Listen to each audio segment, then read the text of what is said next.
Hey, what's up, VC? It's Steve again, Harmless Rebel, and it's time for my end of year favorites. This is going to be hard rock and actually pretty much heavy metal only. Not much hard rock here, but these are my basically my favorite metal albums of 2015. I missed a lot this year. There's a lot of albums that came out that I just didn't pick up. There's a number that I streamed that I haven't bought on vinyl yet. But it's been an amazing year for music. I thought last year was amazing for music as well, but this year it was really hard for me to pin down just 4 or 5 albums. So I've got a handful of albums here. I'm not going to put them in any particular order. The last one that I show will be my favorite of the year, though, and it's an amazing album. Sorry about my voice. You can see my face is all, eyes are all puffy and stuff. My allergies have been really bad this week with the crazy weather that we're having here in Georgia, so just bear with me. But let's just kind of jump into it. There's actually a couple of albums that I want to give kind of honorable mentions to. All 3 were really good albums. I just haven't picked them up on vinyl yet, but I have been listening to them quite a bit this year since they came out. I actually have all 3 of them on my iPhone. And listen to them when I'm working out, or 2 of them when I'm working out. All 3 are black metal, oddly enough, which I don't talk about that much. I've shown quite a bit of Wolves in the Throne Room over the last couple of years. I've shown, let me see, Deaf Heaven. I've shown all their albums over the last couple of years. I've shown a little bit of Leviathan. And it's funny that bringing up those last 2, those are 2 of the bands I'm going to give honorable mentions to. New Bermuda, the new album from Deaf Heaven, really good album. That's kind of the hipster black metal choice, but I've really dug the band. I've got all of their albums, all 4 of their albums. I really dig. Like I said, with the exception of the newest one, I don't have a physical copy of it. Killer album, though. Highly recommend checking that one out. If you even like black metal a little bit, definitely look into that one. The next one's the new Leviathan album. I got into Leviathan about 3 years ago. Really dark, really ambient black metal. It's just something that resonated with me. I've seen interviews with the writing force, and I can't think of his name right now. It's one guy that writes and does all the music for it. I've really been into it, though, for the last couple of years. I've listened to most of his albums and loved everything he put out. A lot of people on the black and death metal side of the VC who I talk to have had that as their top album or their top 2 or 3 albums, and I can definitely see that it's a really amazing album. The last one I just found out about within the last couple weeks, and I haven't listened to it enough to really rank it, and I haven't bought it yet, but it's a band called Migla. It's a Polish black metal band. The new album is Exercise and Futility. And I just really dug it, especially I think track 4, and I think it's just called 4. I don't think it has a name. Lyrically, it just blew me away, and musically, it's just a really good sound.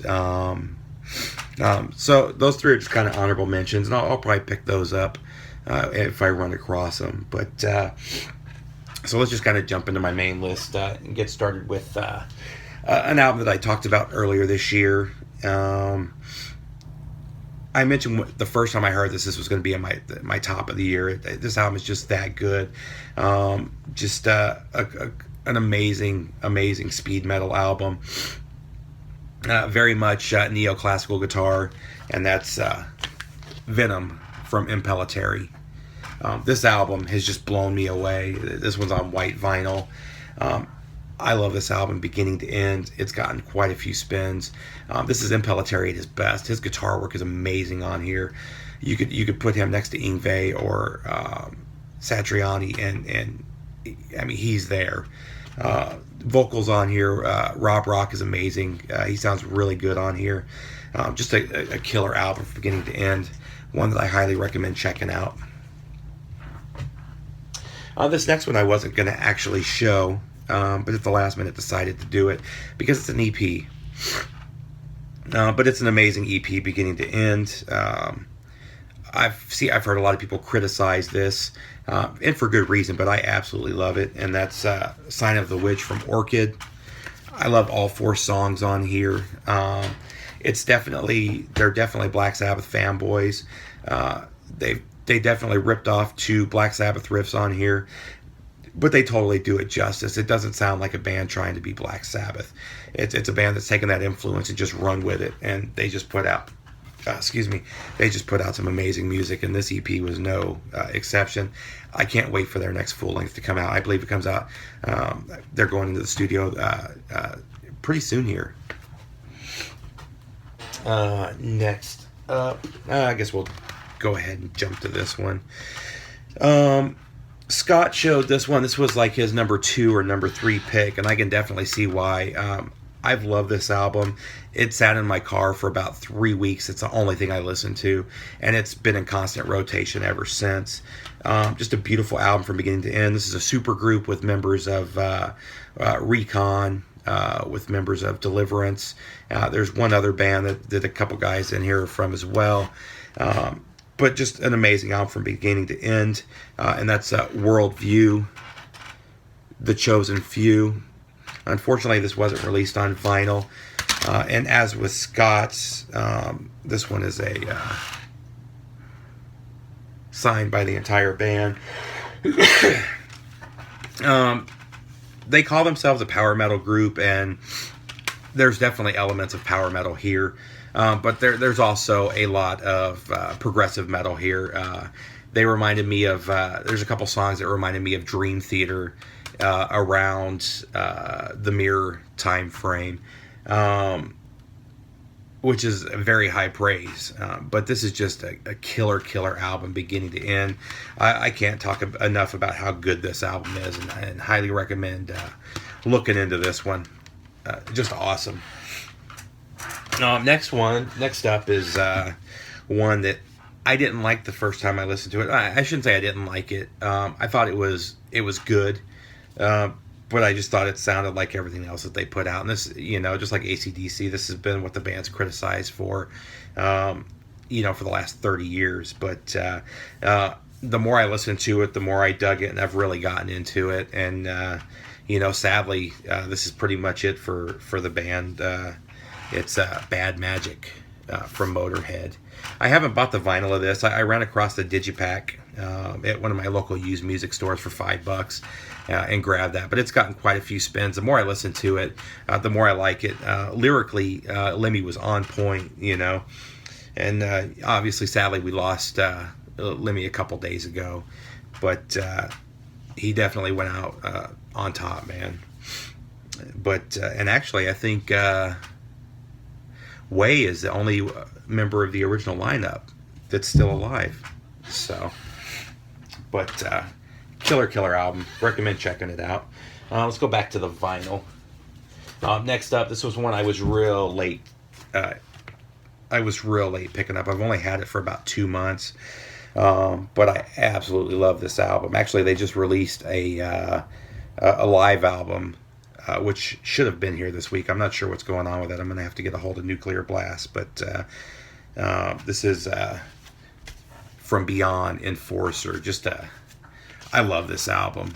Just a great new wave of traditional heavy metal band. And there's a lot of good ones out there, but man, Enforcer's right up there at the top. And this is a band that, I think this is maybe their 5th album. Don't quote me on that, but they just keep getting better and better. This is actually my favorite of all of their albums. And this thing has been in heavy rotation since I got it 2 months ago. I absolutely love this album. And another one I just can't say enough about. Next up, this one really took me by surprise. And not because I didn't think it was going to be a good album. Their last couple albums have been really good. I didn't think it was going to be as good as this is. I was absolutely blown away. But this is Fallen from Striper. I put this up there with anything that they released back in the 80s. And I've talked about To Hell with the Devil has always been my favorite album of theirs. This is right there with it. And this may be a little bit better. I'm just completely blown away by how good this album is. Even the ballads, which I've never been a huge fan of Stryper's ballads, the ballads are good on here. Michael Sweet sounds better than he's ever sounded before, which is amazing for a guy that he's got to be in his 50s now. But just a killer album. Highly recommend checking this one out if you haven't listened to it yet. Next up, another one that just completely took me by surprise. I wasn't even going to buy this, to be perfectly honest. And a couple of people that I talk to on a regular basis told me I had to get it. And I'm glad I did, because this one absolutely blew me away too. New wave of British heavy metal, monsters, Saxon, Battering Ram. This album is just awesome from beginning to end. It doesn't get much better than this. Again, I put this up there with their. It's not as good as their first few albums, which are by far my favorite, but it's definitely up there with that next level, and just a killer album, you know. Let's see, next, another one that really surprised me. I grabbed this album because I found it used for a couple of bucks. I didn't even hear about this coming out, and from the moment I put it in, I just absolutely fell in love with this. And this is I Worship Chaos from Children of Bodom. They've always been kind of classified as a melodic death metal. And there's definitely some truth to that. But this band has always mixed so many styles. There's elements of thrash. There's elements of power metal. There's elements of straight death metal. Super technical. If you've never heard Children of Bodom, Alexi's guitar work is absolutely amazing. And I was actually what really surprised me is I heard last year that Roop, the rhythm guitarist, left the band. What's always been amazing about Children of Bodom since the very beginning is the double guitar attack that they've always had, and it ranks up there with Iron Maiden and with even Judas Priest. That double guitar attack, it's always super technical. And Roop left the band, leaving just Alexi on guitar, and I thought it was going to hurt the album when I heard that. It's amazing. The guitar work on here is absolutely beautiful. This is just a killer album beginning to end. I actually went out and bought the deluxe edition. I'm actually going to send this one out as VCLT to somebody. But I love the covers that they always do some killer covers. And with the deluxe edition, there's 3 or 4 additional tracks that are all really good. They actually do Danger Zone from who is it? Kenny Loggins, whoever does Danger Zone from Top Gun, but which it's just a hilarious cover. But another one, highly recommend Children of Bodom. And if you haven't checked them out, just check out the band. If you love guitar, if you love really technical metal, this is definitely a band worth checking out. Next up, another one. A lot of these bands just completely took me by surprise this year. I just wasn't expecting them to be as good as they were. And this is another one. This is Golgotha, the new release from Wasp. Just amazing beginning to end. And actually, when I bought this, they released the last 3 Wasp albums for the first time on vinyl altogether. So I bought all 3 of them. And I'm actually blown away by how good Blackie sounds. He had a rough patch after Crimson Idol. I loved all his albums through Crimson Idol, and then he kind of fell off for a couple albums. But man, these last few albums have been absolutely amazing. I actually like Babylon a little bit better than this one, which was the last album. But that doesn't take that. That's not saying anything, because this album just absolutely rocks. And again, beginning to end, just a killer listen. So we're down to the last couple, and these last 2 are definitely my favorite 2 albums of 2015, and I've just recently gotten both of them. One of them I've had for a week, and one of them I've had for 3 weeks, and they're both they're going to be classics. 10 years from now, we'll still be talking about these 2 albums. That's how good they are. The first one is a band that I was familiar with. I had heard people talking about, but I just hadn't gotten around to picking it up. And finally grabbed it. This is their second album. Now I'm going to have to go back and find their first album because I haven't heard it yet. But after hearing everybody gush about it, I went out and grabbed this one, and I'm so glad I did. This is Shadow Line from Black Trip, and it's on, I don't know how good you can see that, it's on orange vinyl. This album is absolutely amazing. I've probably listened to it 15 times in the few weeks that I've had it. It came with the CD as well, so it's been playing in the car as well. If you haven't heard Black Trip, think Phil Lynott vocals over new wave of British heavy metal music. There's songs on here that remind me of early Iron Maiden, Di'Anno era Iron Maiden. There's a couple songs on here that remind me of early Saxon. There's one song on here that reminds me of late 70s, early 80s Def Leppard. Just a killer album. And it's